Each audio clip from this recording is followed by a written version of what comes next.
Caste certificate বাতিলেও চাকরি।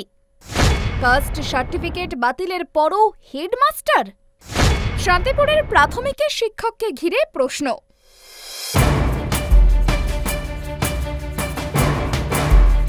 ভুয়ো জাতিগত শংসাপত্র দেখিয়ে মেডিকেলে ভর্তি, পুলিশে চাকরির মতো ঘটনার পর এবার প্রকাশ্যে বছরের পর বছর সংরক্ষিত পদে বহাল তবিয়তে প্রাইমারি স্কুলের হেডমাস্টার।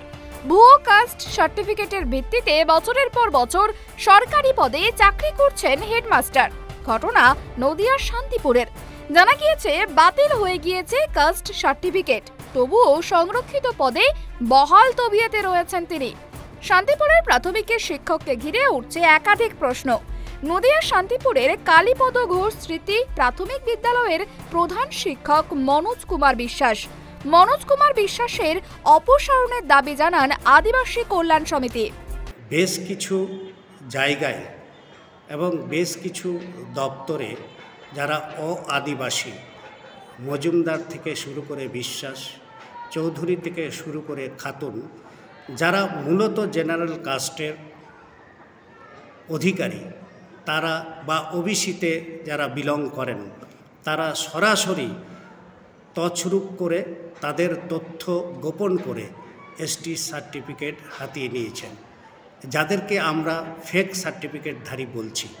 তারা বিভিন্ন সময়ে আমাদের যে সাংবিধানিক অধিকার আছে, রাজ্যে 6% এবং কেন্দ্রীয়ভাবে 7.5%, সেই সব জায়গাগুলোতে যারা অরিজিনাল আদিবাসী আছে তারা বঞ্চিত হচ্ছেন এবং তারা এখানে ওই ভুয়ো কাস্ট সার্টিফিকেট দেখিয়ে সুযোগ সুবিধাগুলো হাতিয়ে নিচ্ছে। তাদের বিরুদ্ধে আমরা বিভিন্ন জায়গায়, বিভিন্ন দপ্তরে, গোটা পশ্চিমবঙ্গের রাজ্যপাল থেকে শুরু করে একেবারে আমাদের কলেজ বিশ্ববিদ্যালয়গুলোতেও আমরা ডেপুটেশন দিয়েছি। অন্যদিকে প্রধান শিক্ষকের দাবি, এসসি কোটায় নয়, জেনারেল কোটায় চাকরি পেয়েছেন তিনি, তবে কাস্ট সার্টিফিকেট বাতিলের কথা কবুল করে নিয়েছেন শিক্ষক। আমাদের তো এক্সচেঞ্জ কল করেছিল, এক্সচেঞ্জ করার পরে তারপরে অ্যাপয়েন্টমেন্ট পাই, তারপরে আমার এসটি সার্টিফিকেট ছিল। আমি যখন ক্যান্সেল করে তখন আমি জানতাম না, উনি কিন্তু জমা নিয়েছিল, আগে হিয়ারিং হয়েছিল, জমা নিল, তারপরে আমি জানি কিছু রিপোর্ট আসবে আমার কাছে, তারপরে আর কোনো রিপোর্ট আসেনি। না, আমি আমাকে না জানিয়ে ওটা হয়েছে, মানে ক্যান্সেল হয়েছে। এদিকে এ বিষয়ে কোনো অভিযোগ পাননি বলেই দাবি সংসদ চেয়ারম্যান দেবাশিস বিশ্বাসের। এটা আপনার কাছ থেকে প্রথম খবরটা পেলাম। আমাদের কাছে এই ব্যাপারে সুনির্দিষ্ট কোনো অভিযোগ আসেনি, লিখিতভাবেও কেউ জানাননি।